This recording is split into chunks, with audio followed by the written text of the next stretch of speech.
बिस्मिल्लाहिर्रहमानिर्रहीम। अस्सलामुअलैकुम वरहमतुल्लाहि वबरकातुहू।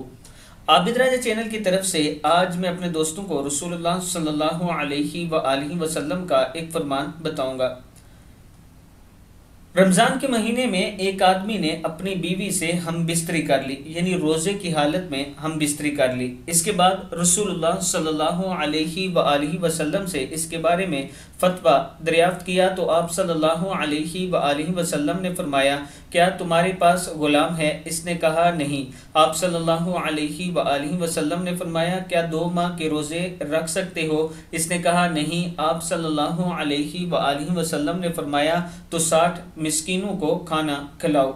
सही मुस्लिम की हदीस है। यानी रोज़े की हालत में अगर आप ये गलती कर बैठते हैं कि बीवी के साथ हम बिस्तरी कर लेते हैं, तो उसके बाद आप दोस्तों को इस हदीस पर अमल करना पड़ेगा। इस वीडियो को आप दोस्तों ने आगे ज़रूर शेयर करना है, और अगर आप में से कोई दोस्त ऑनलाइन कुरान पाक पढ़ना चाहता है तो ये मेरा व्हाट्सएप नंबर मौजूद है।